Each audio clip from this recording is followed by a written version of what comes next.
Donc un mot pour commencer sur l'Institut pour l'innovation économique et sociale. C'est un think tank qui a été fondé par des dirigeants d'entreprise, qui est financé exclusivement par des entreprises et qui s'intéresse aux questions de travail, protection sociale et le rôle de l'entreprise. Pourquoi ces trois sujets? Parce qu'ils se tiennent. Si on veut repenser le modèle social du pays, il faut réfléchir à la protection sociale, qui est elle-même indissociable du travail, et au partage des rôles entre l'État, l'entreprise, la société civile et tout un chacun. Alors pourquoi nous être intéressés à cette question qu'on a appelée revendication identitaire? Parce qu'on voulait éviter le terme woke qui est tout de suite très polémique, mais c'est néanmoins de ça dont on parle. Nous avons lancé une série un premier ouvrage qui interrogeait la question de l'extension de la responsabilité de l'entreprise. Aujourd'hui, la défaillance ou les difficultés auxquelles sont confrontés un certain nombre d'institutions, donc l'État, l'Église, les syndicats, l'école, etc., font qu'on va de plus en plus chercher l'entreprise pour assumer un certain nombre de responsabilités et de missions qui l'éloignent, qui sont de plus en plus loin de son cœur de business.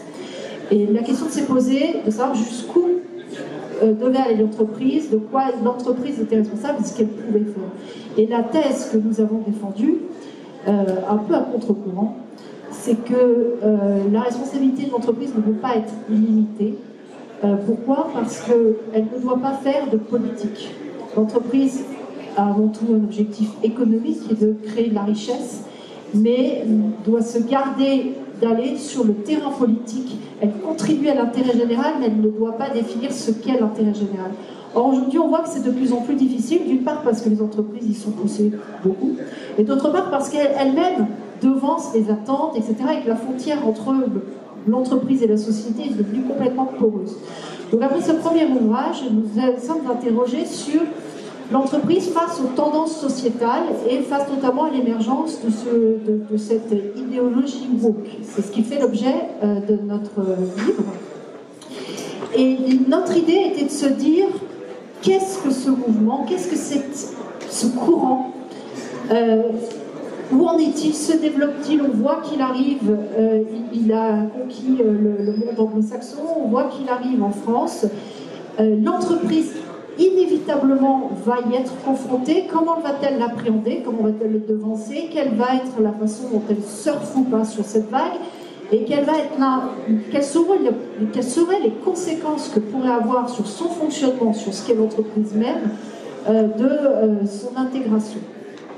Donc nous avons procédé sous forme d'enquête, par étapes, en essayant d'abord de comprendre ce qu'est cette idéologie woke, en observant ensuite la façon dont elle se manifeste aux portes de l'entreprise, à l'extérieur de l'entreprise ou dans l'entreprise, d'imaginer, de projeter ce que pourraient être les conséquences de l'absorption de cette idéologie par l'entreprise, et enfin de proposer des pistes permettant à l'entreprise de distinguer le bon grain de livret. Alors pourquoi je dis ça? Une des spécificités de notre travail, c'est d'essayer d'analyser très finement ce mouvement en distinguant le mouvement progressiste qui porte beaucoup les jeunes, et les entreprises ont besoin de talents, elles ont besoin des jeunes, elles ont besoin donc d'aller au-devant d'eux et de leur donner des signes de l'intérêt qu'elles portent à leurs préoccupations. Ce mouvement apporte beaucoup de positifs, une sensibilité plus forte aux discriminations, un intérêt plus large à un certain nombre de causes, etc. Mais il porte aussi en lui une dérivation qui est une véritable idéologie, dont on voit les conséquences et qui nous semble mortifère. Et toute la difficulté de notre travail consiste à essayer de distinguer, à nous placer du point de vue de l'entreprise, qui ne peut pas avoir une opinion politique sur ce sujet, qui doit faire avec, parce que c'est le marché, c'est la société, mais qui en même temps, le courant progressiste, mais qui en même temps ne doit pas tomber dans le piège de l'idéologie. Et c'est cette ligne de crête que nous avons essayé de dégager. Alors pour essayer d'abord de revenir à ce qu'est l'idéologie, caractériser cette idéologie, nous avons fait appel à Brice Couturier, qui a beaucoup travaillé sur ces questions, en publiant notamment en 2021 OK Millennials, qui l'avait conduit à regarder ce qui se passe aux États-Unis, les manifestations de cette idéologie, ses caractéristiques, ses conséquences. Et c'est de là que nous sommes partis pour ensuite revenir sur le terrain en France et analyser son déploiement, ses conséquences sur un certain nombre d'univers, notamment le milieu culturel, le milieu universitaire, et ensuite de regarder ce qui se passe dans les entreprises. Merci Hélène.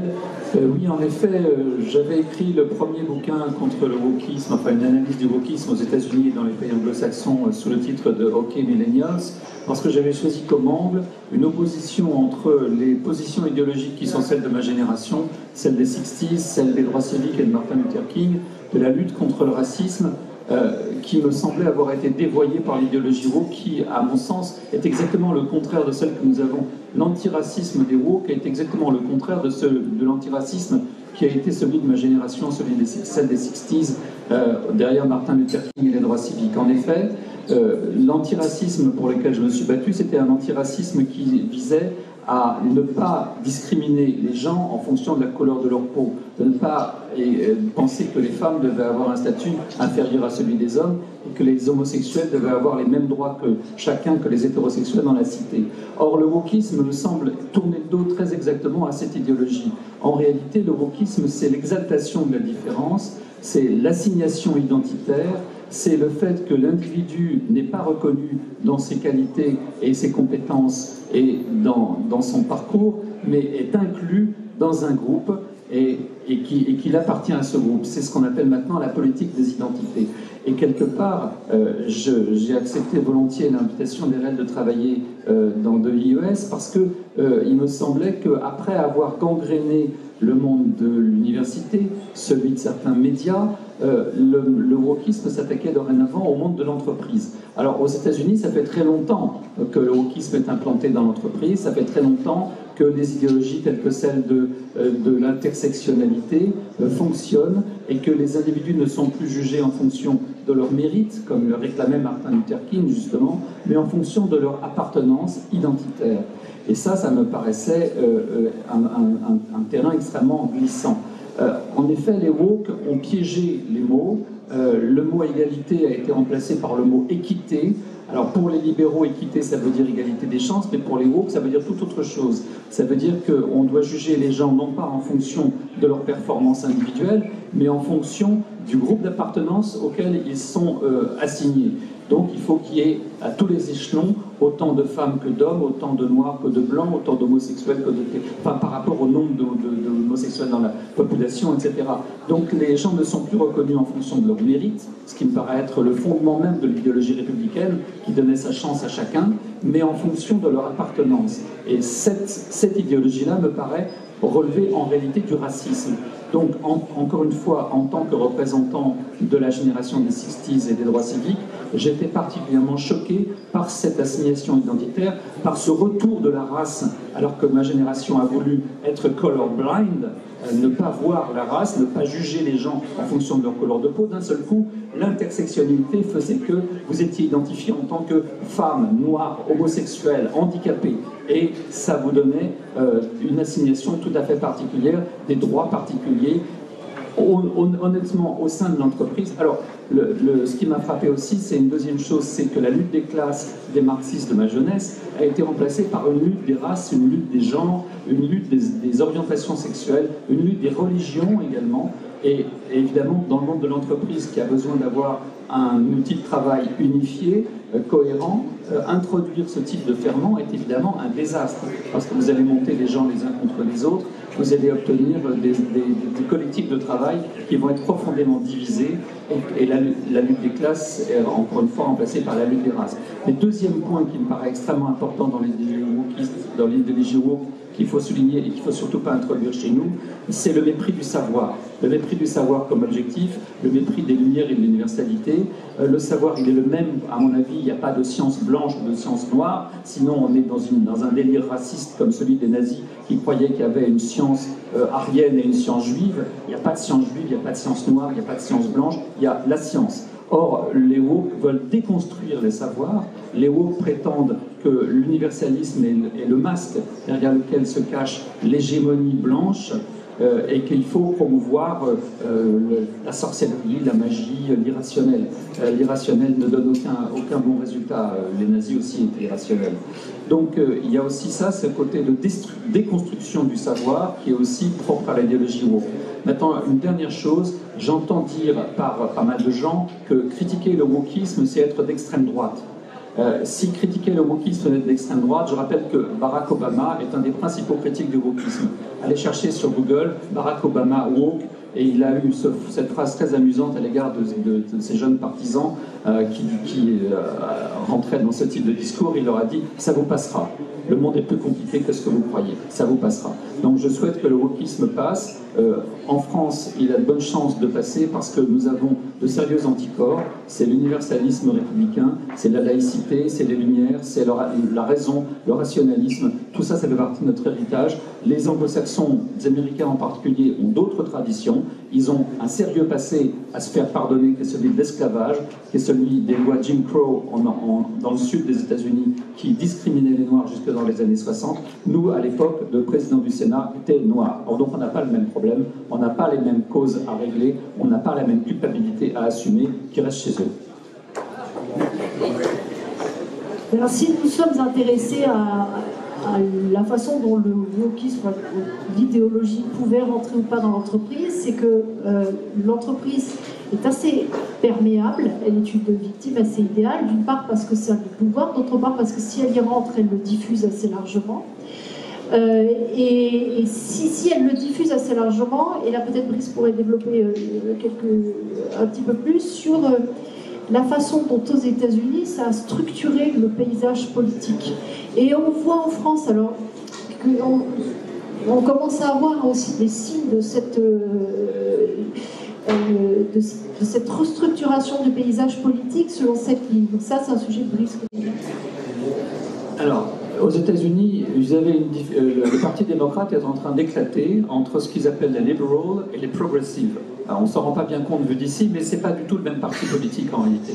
Les liberals, c'est les gens de la gauche à l'ancienne, universalistes, qui voient des droits égaux pour tous. Les progressives, c'est une frange du Parti démocrate qui a adopté totalement l'idéologie woke. Biden, évidemment, est un liberal et pas du tout un progressive. Mais cette distinction entre les deux gauches correspond également à un glissement du Parti démocrate qui est devenu le parti, en réalité, des jeunes diplômés. Autrefois, le Parti démocrate, c'était un parti de gauche à l'ancienne, un parti des salariés et des syndicats. C'est fini. Vous avez vu que dorénavant, les pauvres votent à droite, comme dit le livre de Thomas Frank, de publication déjà ancienne, mais qui était très révélateur. Les pauvres votent à droite, les pauvres votent Trump. C'est paradoxal, mais ça correspond à un glissement qu'on constate dans beaucoup d'autres pays occidentaux, à savoir que sur la base d'une réethnisation du débat politique, Trump, j'ai lu une fois cet article formidable, Trump c'est le premier président blanc. Oui, bien sûr, tous les autres étaient blancs avant lui, mais c'est le premier à s'affirmer comme tel, c'est le premier à reprendre à son compte la thématique woke de la guerre des races pour s'afficher clairement comme le représentant de la majorité blanche. Je trouve ça évidemment pathétique. En face, Biden ne s'affiche pas du tout comme le président des minorités. Mais il faut avoir en tête ce glissement d'un certain nombre de partis politiques de gauche dans l'ensemble du monde occidental qui fait qu'effectivement, le Parti démocrate est devenu celui des jeunes diplômés, donc des gens aisés. Or, la meilleure façon de faire oublier qu'on est du mauvais côté de la lutte des classes quand on est de gauche, c'est évidemment d'entonner le chant woke. Dire qu'on est d'abord critique de la critique raciale, la théorie de la race critique, c'est une façon de s'afficher de gauche alors qu'on bénéficie du système, qu'on est un privilégié soi-même, qu'on gagne très bien sa vie. La gauche dans ma jeunesse, c'était plutôt le côté des pauvres. Aujourd'hui, c'est en train de changer. Encore une fois, les pauvres votent à droite. On a le même problème ici. Un des problèmes que le wokisme provoque, c'est le backlash, pardon. C'est le fait que quand la majorité se sent attaquée, que comme dans certaines universités américaines aujourd'hui, les hommes blancs doivent commencer par décliner leurs privilèges et s'en accuser de manière collective au début de l'année scolaire en battant leur poulpe dans une tradition très protestante comme on le voit vraiment dans les universités américaines aujourd'hui, évidemment, les Blancs finissent par réagir et s'identifient comme Blancs à leur tour. Et c'est le cycle fatal de la lutte des races, celui que, encore une fois, ma génération a voulu à tout prix liquider une fois pour toutes, et ne reconnaître les gens que dans leur individualité, dans leur talent personnel, et non pas dans leur appartenance ethnique, sexuelle ou de genre. Donc, une fois qu'on a bien identifié ce risque potentiel, quid dans les entreprises? Alors la façon dont nous avons procédé, c'est que nous sommes allés rencontrer des dirigeants d'entreprise, des DRH, etc., dans les entreprises pour recueillir leurs témoignages sur ce sujet. Alors c'est un sujet qui est extrêmement difficile à aborder. Nous sommes heurtés à des portes fermées souvent. On nous a dit oula chaud, qu'est-ce que vous allez faire là-dedans? Certaines personnes nous ont dit bah oui, effectivement, c'est un vrai sujet, mais on n'a pas le droit d'en parler, on ne peut pas en parler. Donc il y a vraiment un malaise général qui est fort regrettable, qui fait qu'on a du mal à objectiver la situation. Alors nous avons recueilli néanmoins un certain nombre de témoignages et qui nous laissent. Alors, on a écrit le livre, on a mené cette enquête il y a maintenant 2 ans, le livre a été publié en 2022. C'est un sujet qui évolue beaucoup. En partant, on s'est dit peut-être que ça passera, mais même si ça passe assez rapidement, ça laissera des traces. Et c'est peut-être 2 ans après ce qui est en train de se passer. Donc on nous a rapporté un certain nombre de témoignages avec des anecdotes, des micro-événements, de caractéristiques d'une tentative de pénétration dans l'entreprise de cette idéologie. Donc ce sont par exemple des gens qui alors, on a eu essentiellement, parce que c'est comme ça qu'on a amené le sujet, des témoignages sur les questions de genre. On a eu beaucoup moins de témoignages sur les questions de croyances religieuses, de faits religieux, comme on dit en entreprise. Néanmoins, aujourd'hui, c'est ça qui arrive. On a par exemple des anecdotes qui sont des signaux faibles peut-être extrêmement caractéristiques, où des gens revendiquant une appartenance exigent un droit en plus. Appartenir, rejoindre une instance de direction, échapper à une sanction. Je suis telle catégorie, donc je n'ai pas à avoir cette sanction parce que je suis déjà victime. On a quelques exemples extrêmement précis de cette nature. Et l'entreprise, face à ça, est extrêmement vulnérable. Pourquoi? Parce que elle invite les gens à venir comme ils sont. C'est le fameux « viens comme tu es » de McDo. Elle a besoin de la diversité, elle favorise la diversité, c'est sa richesse.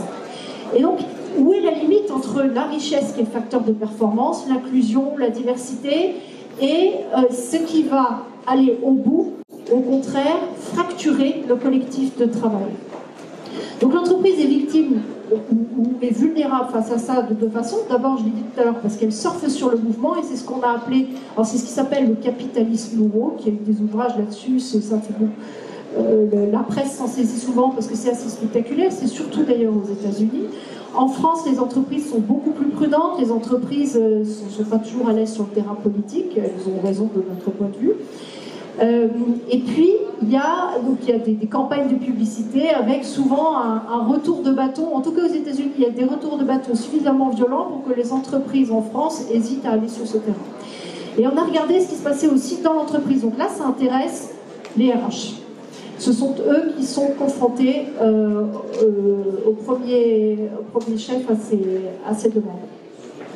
Donc, nous avons ensuite essayé de dresser un certain nombre d'outils qui étaient à la disposition des entreprises pour essayer de faire le tri entre le bon grain, ce qui est facteur de performance, le progressisme, l'ouverture, la diversité, ce qui est positif, ce qui vient nourrir un collectif de travail, ce qui fait aller de l'avant, et ce qui, au contraire, vient le fracturer, vient assigner les gens à des catégories, vient exclure, etc.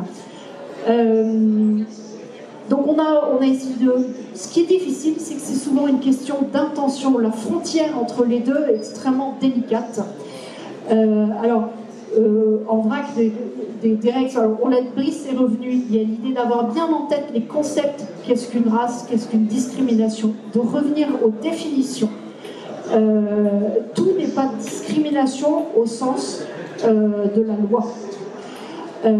Ensuite, il faut aussi regarder le problème en face, c'est-à-dire que si on cède une fois, la probabilité est forte que le sujet, les revendications émergent. Donc il faut avoir une forme de courage et de lucidité pour regarder les revendications et se demander si elle est légitime, si elle est conforme à l'objectif de l'entreprise, si elle fait sens au regard de l'objectif de l'entreprise, ou si au contraire, elle vient marquer des ruptures, rompre cette universalité.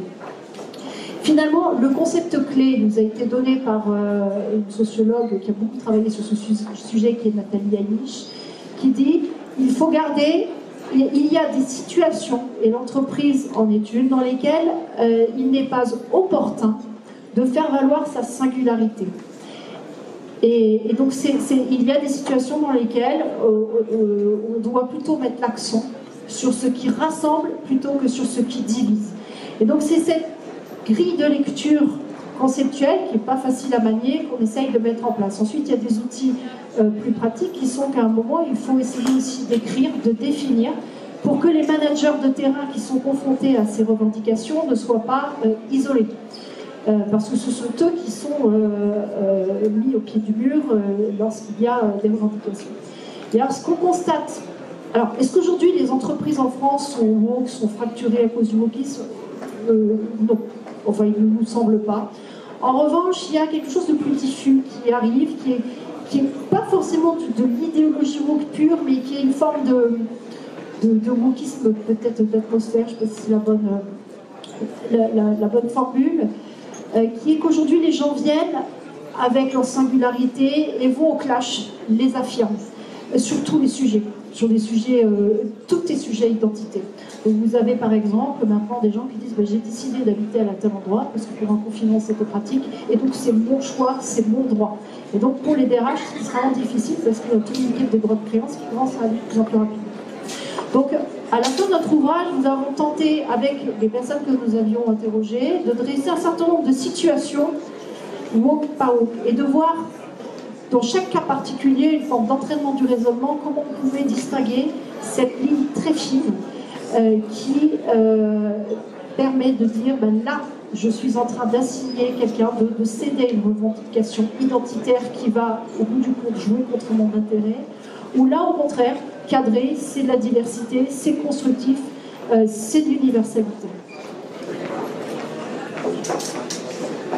Honnêtement, le monde de l'entreprise, moi je le connais mal et c'est pour ça que j'ai été intéressé de participer à cette enquête parce que du coup, on a interviewé énormément de gens du monde de l'entreprise, mais à toutes sortes d'échelons, y compris des gens qui font des dessins, qui sont payés pour faire des dessins pendant les séminaires d'entreprise.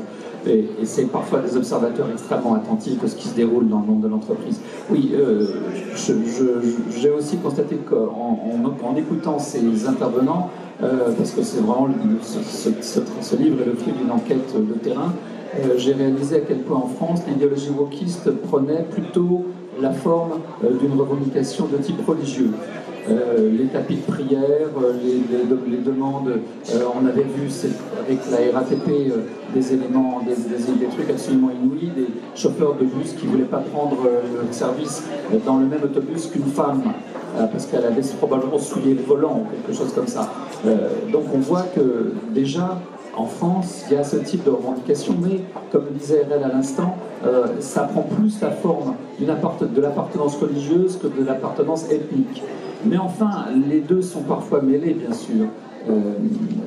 Reste qu'effectivement, on a essayé de donner des solutions, de tracer des voies, en essayant effectivement de respecter ce qui est le cœur de notre croyance, l'antiracisme, la diversité. Oui, la diversité, c'est une bonne chose et une mauvaise chose. La diversité, c'est une excellente chose de l'entreprise dans la mesure où le public, les consommateurs sont divers. Donc si votre entreprise ne reflète pas cette diversité, et ça les Américains ont compris depuis longtemps, au plus haut niveau de sa direction, vous risquez de ne pas répondre aux attentes de vos consommateurs qui sont divers, y compris sur le plan culturel et ethnique. Mais quand ça gangrène votre structure, votre collectif de travail, quand ça le divise de l'intérieur et ça le fracture au point où vous avez une lutte des races, une lutte des genres, une lutte des sexes, encore une fois, venant remplacer la lutte des classes d'autrefois, ça ne fonctionne plus. Pourquoi? Parce que l'identité ne se négocie pas. Les intérêts matériels se négocient. Entre patronat et salariat, il y avait une possibilité de transaction, bien entendu. On trouvait, grâce à l'action syndicale, les moyens de ménager les intérêts des deux parties. Mais quand je vous dis « je suis un homme blanc, homosexuel ou handicapé, et c'est mon identité », ce n'est pas négociable. Je suis une femme noire, hétérosexuelle, ce n'est pas négociable. Et si je vous dis votre culture ne m'intéresse pas parce que vous devez d'abord écouter mon témoignage en tant que membre d'une minorité qui a une vision des choses que vous ne pouvez pas partager parce que vous n'appartenez pas à la même sous-catégorie que moi, le dialogue est impossible et la négociation est impossible. Or, le monde de l'entreprise est un monde où la négociation, comme d'ailleurs le monde politique, si on veut rester en démocratie, où la négociation, où